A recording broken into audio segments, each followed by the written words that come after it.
Thank you. Yeah, hi. My name is Josh Ensminger. I'm the co-founder and director of the Knowledge Hub at Net Positive Labs, which is a venture builder and think tank dedicated towards circularity and exceeding a net zero arrangement. And I'm here with Alexis Caporale of World Fund. And yeah, we were going to have another panelist who unfortunately is delayed, and that is Namrata Sandhu from Vayu, which is an automated carbon assessment system helping retailers understand in real time how they can cut emissions. And we regret that she isn't here with us today. But to kind of jump into things, I'd be really curious to know what the investment hypothesis for World Fund is, in particular, if you could expand on how does it relate to measurement? Mm-hmm. Of course, yes. So at the World Fund, we started this fund with the core thesis that at this point in time, with the climate crisis that we're all aware of, those companies that are able to deliver the most relevant, most meaningful impact on climate change mitigation will also be the ones that will be more successful financially. That's the core thesis of the fund. So what we did, of course, to start investing is, first of all, trying to understand which are the sectors where money should flow, right? There are lots of charts where you see emissions and investment and the mismatch there. Yeah. So we started by saying, okay, let's not do that, right? So which are the most meaningful solutions where we should invest in order to have the highest impact? VC as an industry is very specific. You know, we should and can invest only a certain type of projects, of ventures.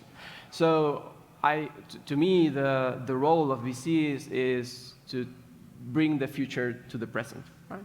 You imagine how you want the future to be.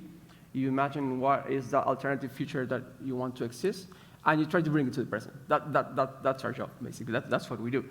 So we mapped the challenges, and we mapped the solutions, and we said, okay, in these very specific places, there is a role for VC to play and to bring forward those solutions. So that's why we invest across all sectors of the economy, so energy, transportation, buildings, food, agriculture, and land use. But we only invest in those solutions that, first of all, have at least 100 megatons of CO2 mitigation potential per year by 2040. So, like, they need to pass a certain threshold of relevance. And of course, they also need to be a venture case. So high growth, profitable, network effects. We can only invest in technology and not in market dynamics. And we are a VC in the end. So, yeah. Could you tell us about one of those solutions, actually, and where it's kind of going, and how, admittedly, you see kind of the future, how it looks like if that solution we're going to scale to maybe 60% of the market? Mm-hmm. Yes, of course. So, as I mentioned, we have this 100 megaton threshold, right? So we worked on a model, on a framework, on assessment ourselves, but also other funds. That's something that is very important about this industry, that we collaborate a lot with, among other funds. And we needed to come up with a way to understand what's the future potential of a solution, because you can very well see the present potential, the present impact of something. Yeah. But it's very hard to forecast. And when you are talking about startups, let's say seed stage or even Series A, those companies still have not so much impact in the market, right? They are not huge. So we matched future impact in terms of emissions with future financial success. So what we always look for is companies that have that impact ingrained in their business model. Okay. So we won't invest in anything that says, yeah, I'm going to sell chairs, and with the money I get from the chairs, I'm going to save the world. Yeah. No, you need to be saving the world while you sell, right? Yeah. So that is a core thesis. So examples of this are, let's say, alternative proteins, right? There you are basically displacing animal proteins such as, let's say, meat or milk or whatever. So that's your baseline. Yeah. and you compare against that baseline, business as usual. You include your solution, and you see, okay, if this solution achieves 60% of the market, what's the impact? And that top-down assessment is not on a company level, it's on a technology level. So if this technology is able to be superior to the incumbent and really gets to 60% of the market, what's the impact? Yeah. So that's our first assessment.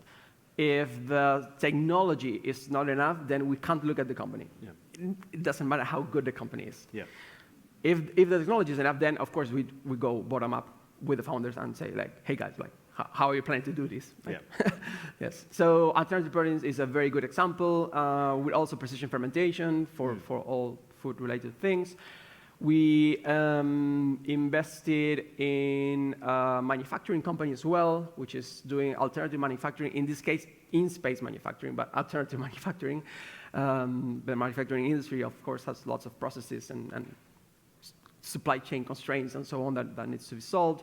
We are also very much involved with a company that is doing refrigeration for transportation. Like, it's super broad. I mean, I can tell you on the same day I look at completely different things.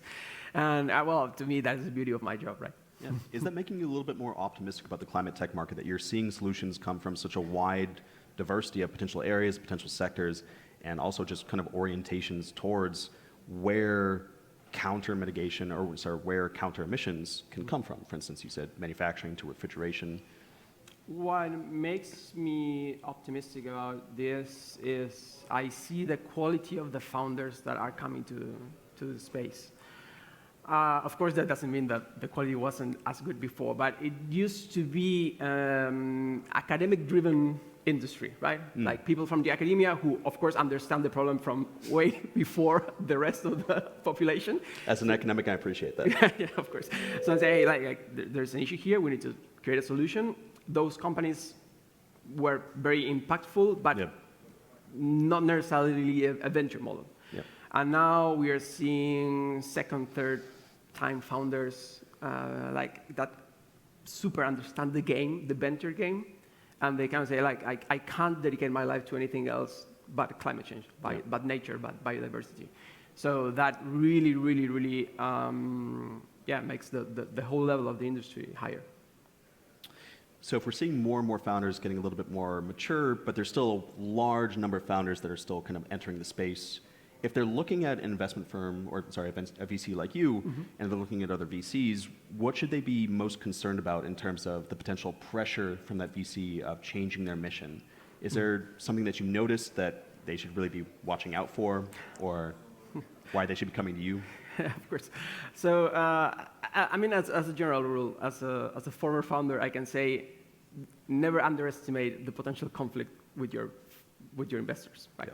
I think that, and founders, when they need to raise capital, of course they need to raise capital, because that's the fuel the company needs to exist. So they lower the requirement for the investor as long as they get the capital. And we've seen a lot of conflict. And as a founder, I had a lot of conflict with some of my investors. So I think that you have to be aligned.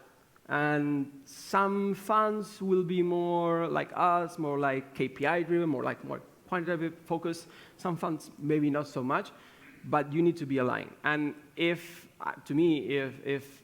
there's a potential case in which your investor will make you lower your impact expectation because of their financial expectation, I think that's a problem. That's your red flag. Yep. So you need to see that the investor fully understands why the impact is ingrained in the business model. Which can be worrying if that's kind of a conversation that needs to be had again and again. If we're in a situation where we need more climate tech and needs to scale quicker, and we still have to have this conversation, of course, then there's a whole other issue.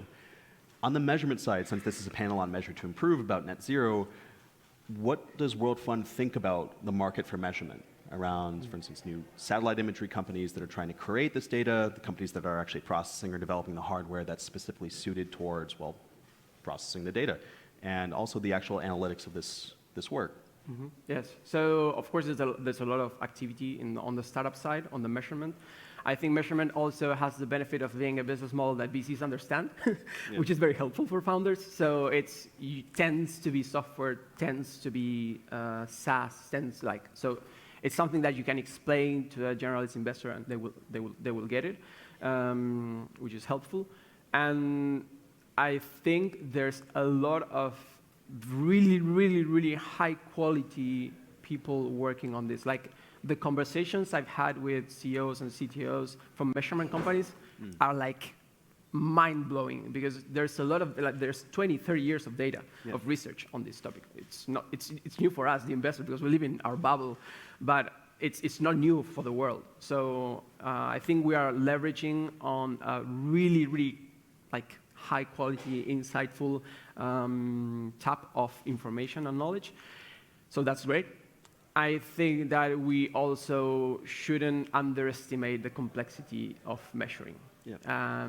So sometimes there's a lot of remote software-only measuring solutions that, of course, will be part of the measuring, but it's not enough. And we see a lot of that in soil. We are very active we try to be very active in regenerative agriculture, and one of the key parts for the scaling transition of regenerative agriculture is actually measuring the transformation in the soil.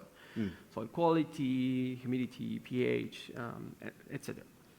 So there's a lot of activity in the measurement of soil quality via satellite, which is fantastic and it's super helpful. It's not enough. So I think that it's going in a very good way. Of course, you will see more investment on remote MRB, remote sensing, remote measuring, than on soil sampling. But we're seeing a little bit of both, which is good. So the same will happen with other industries. But there are some that are harder. We are seeing also lots of things on recycling for specific verticals, like construction, let's say. It's tough. There are industries that they really have zero data, as you well know. As you well know. So on those cases, I think that it will come, but we also should be very, very, very aware that it's not going to be easy, and that we shouldn't sell to ourselves that this solution will change everything, which we need to be mindful, and we need to be careful, and we need to always think from a systemic perspective. I mean, from our investment hypothesis tries to be systemic. It's very hard as a VC because you can only invest in the companies that are out there racing, right? That's your market. But then we need to think on a systemic way, because if we invest in this, then what else is required in that same ecosystem for the solution to actually achieve the impact? Otherwise, that company standalone will not achieve its impact. No. And this is being seen in a wide variety of areas, particularly in circular economy transitions, where when a single firm develops a single strategy, they rely on a hidden ecosystem of actors that need to be available. They don't know who those actors are. Those actors are underconnected. Those actors also don't understand the key features of what's being produced, how and when, which leads to an overall underconnected ecosystem, which leads to essentially a failure for circular transitions.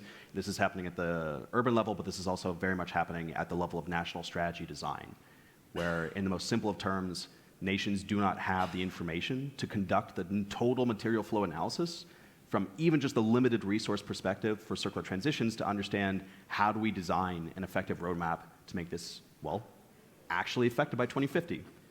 And if we understand the IPCC reports, even how they mention, for instance, issues around recycling, the conclusion is pretty simple. Without effective change in our production and manufacturing systems, we won't reach net zero goals by 2050. And we won't actually be able to reverse some of the kind of core impact by 2100, which is now that's the game. Kind of expanding on that point, I'm curious if you think there's something that needs to change about the conversation in measurement and in climate tech. You already hinted at this with the idea that things need to be a little bit more systemic. We need to have an understanding of what else is happening out there. We need to have an understanding of when a remote software needs to be accompanied with other kinds of solutions, but is there anything else that you kind of really notice and really want to see change? Yeah, of course. I think that as we understand more and more what takes for the world to be actually regenerative, it's not net zero, it should be net positive, it should be regenerative. That's the goal. I think that the challenge is that sometimes we, like everyone, we expect the founders to solve everything. So we expect startups to solve everything, and sometimes are just not for startups to solve. Yeah.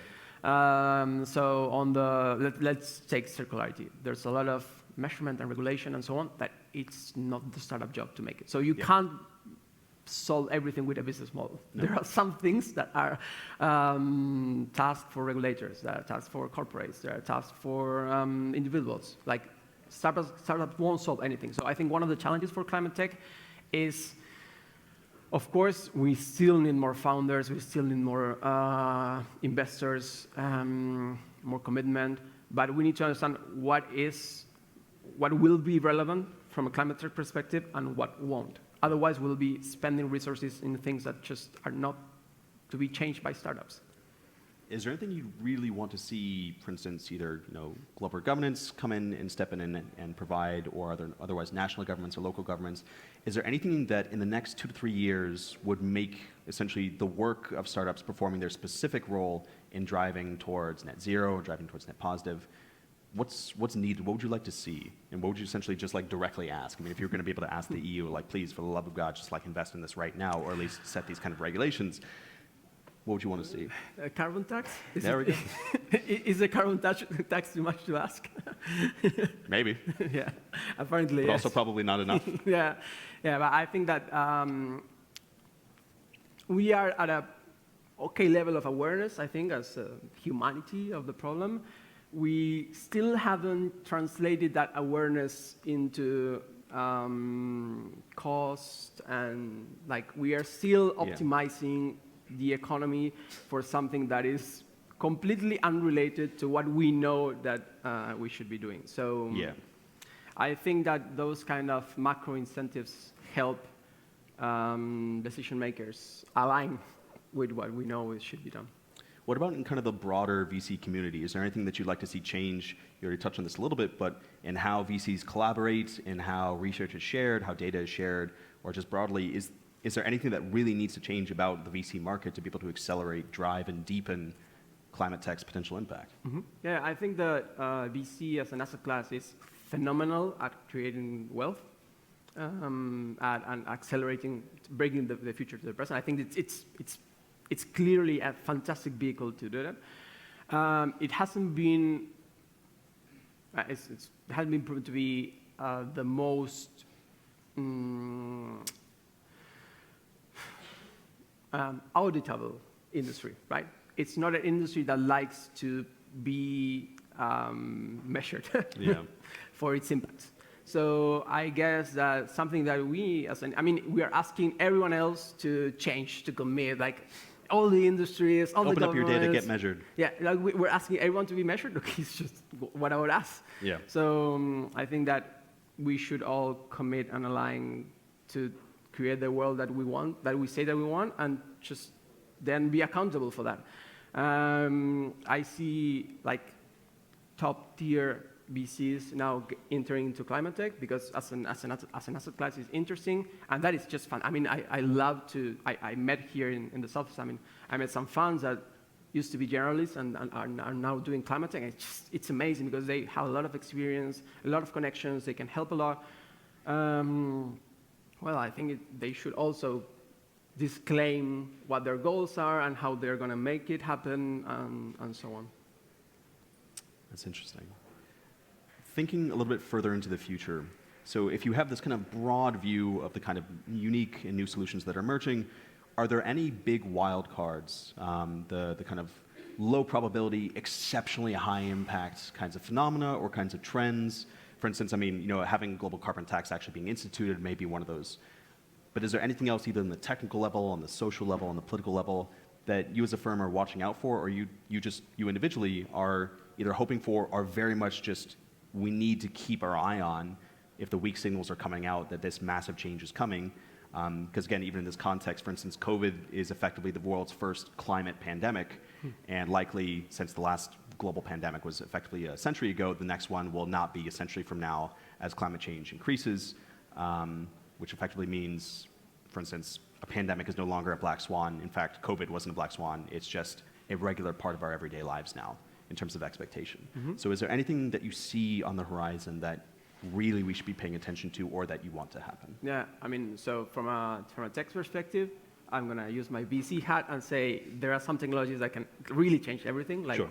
we are talking to a lot of founders on the fusion, energy fusions industry, Yeah. and also on the quantum industry. Like, if those things happen, they can effectively change everything. And I think that we are going to see levels of transformation even faster than what we've seen, which is, of course, amazing. Yeah.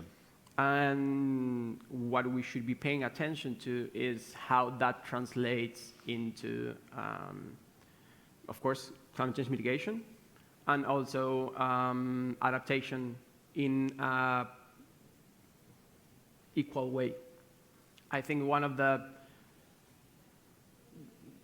worst case scenarios is that we actually achieve to get the tech right, and we actually achieve to get the solutions right, but those solutions are unequally distributed as wealth is in the world, because that would be, I think, a tragedy as humanity. And I think that so far we are aware, but there aren't in place mechanisms to prevent that from happening yet.